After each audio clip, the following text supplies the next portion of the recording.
And I think one of the great tragedies is we tend to think of performance through an individualistic lens. We hire brilliant individuals without realizing that brilliant individuals can be profoundly myopic when they don't have collective cognitive diversity.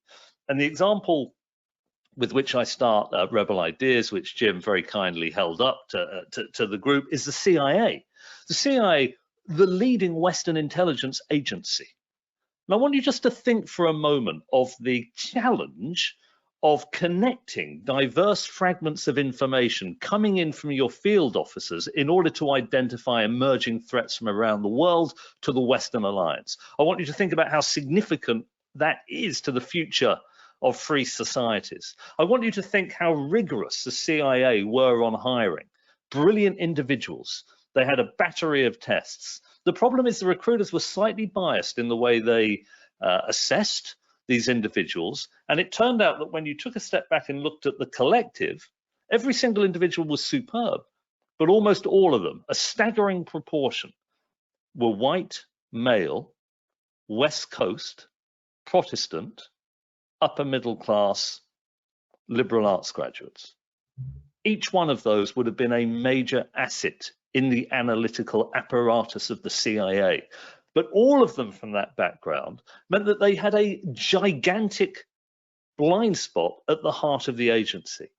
It was very difficult to make sense of, in particular, the clan-based and tribal sectarianism in certain parts of the world and how those could lead to risks emerging in those different places. It was difficult to quite understand how societies break down. They completely missed the fall of the Soviet Union, the build-up to 9/11. And you can trace this, now that we have the released documents, to the absolute homogeneity within the agency. And so I'm glad to say a lot of the work that I've done since the publication of Rebel Ideas, it's been with, you won't be surprised to hear, the big tech companies seeking to really optimize their cognitive diversity, but also with Western governments, with intelligence agencies, so that they become more capable of confronting the complexity we see in the world today, making sense of it, and therefore making really brilliant decisions. It doesn't need to be on intelligence. It doesn't need to be on football.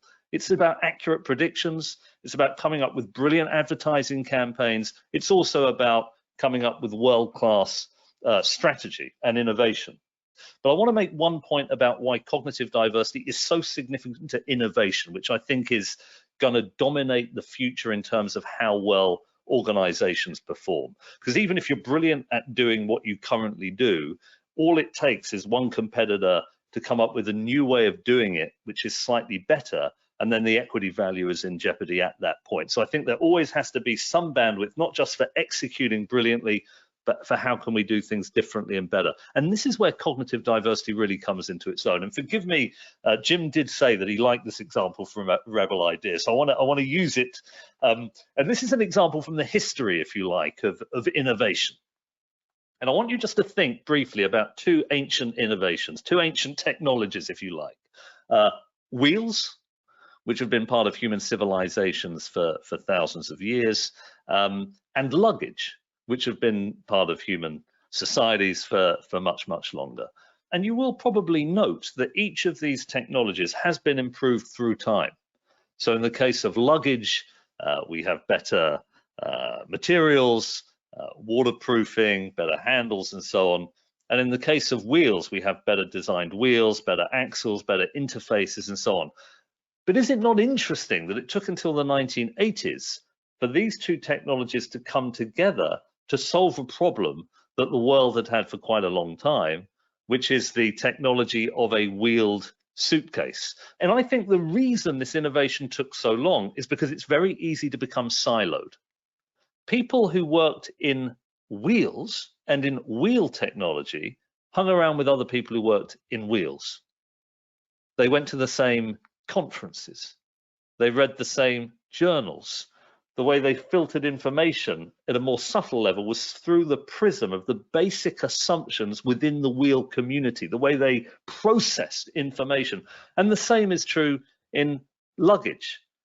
And so it takes a long time sometimes for these two things to break down and for you to get what Jim said, ideas having sex, concepts coming together, getting conceptual blending. And this is where innovation is now preeminently happening.